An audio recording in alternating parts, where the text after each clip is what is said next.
I've been coming here since I was about 8-10 years old, doing fishing trips here with my father. It's always a real early start, normally stupid o'clock in the morning. And then basically from there, it's a little bit of a burn downstream to where the fish are.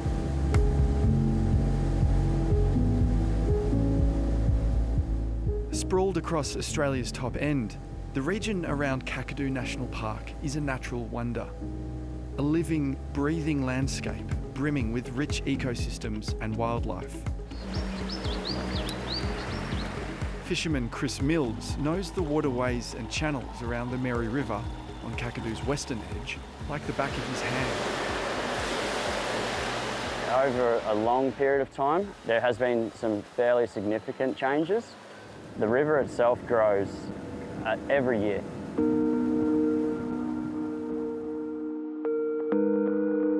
Here on the Mary River and across the vast tropical north, climate change is leaving a visible mark on the landscape.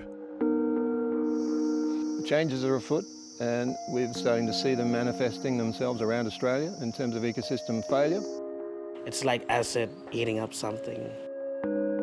That's how the sea rise could affect the land. 10, 20 years ago, the climate modelling community was saying we are going to see change, and now we are seeing those predictions are coming true.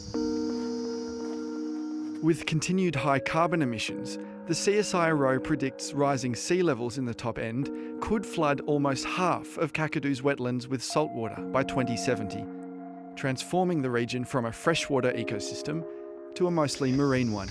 As the sea level will rise, you'll just basically start pushing more and more salt water up through that natural riverine and channel system. In this part of the world, it's probably double the global average, around 6 millimetres, and that will start to affect freshwater ecosystems. Deep in wetlands around Tommycut Creek, a narrow channel near the coast, evidence of saltwater intrusion is plain to see.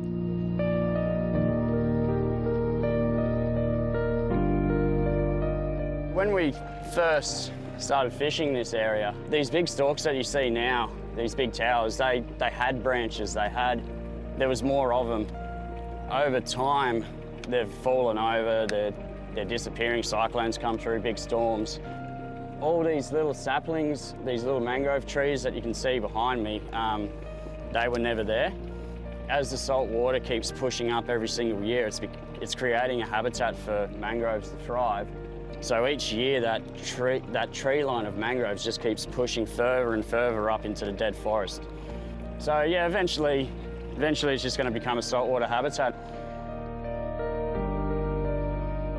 Well, that'll transform those ecosystems, and mangroves will be able to colonise further upstream than they currently have or have traditionally occupied. And it'll probably happen fairly quickly, which will no doubt result in gains for some species but losses of other species.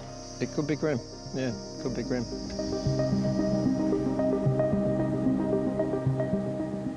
Not far from Tommycut Creek, a network of earth walls called barrages was installed in the 1980s to slow the invading saltwater.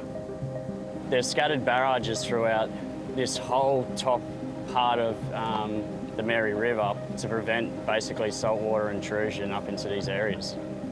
But the Northern Territory government has since found the barrages become less effective over time as sea levels continue to rise.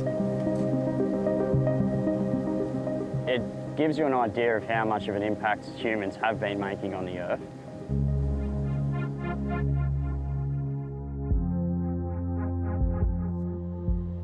Inside Kakadu National Park, it's not just rising sea levels that threaten this delicate ecosystem. Annual wet seasons are becoming more unpredictable and cyclones more intense. If we're in a small aircraft on 2100, what will we see? I think that's an extremely difficult question to answer. Perhaps a lower biodiverse landscape, given we'll have higher temperatures, more fire potentially, and a dynamic inundated coastline. The park has a lot of sacred site, and it has stories as well. Kakadu has so much in the parks, and if the sea rise level comes up and affect the land, then our animals and native plant will be all dying. It could destroy the whole land, and we won't have nothing. For now, despite the gradual transformation, life on the river goes on. Thinking into the future about the Mary River and where I kind of want to see it in 10 to 20, even 50 years time from now. Hopefully it's still got the floodplains, hopefully it's still got the wildlife. It'll still be an amazing fishery and people will travel from a long way to come and see it.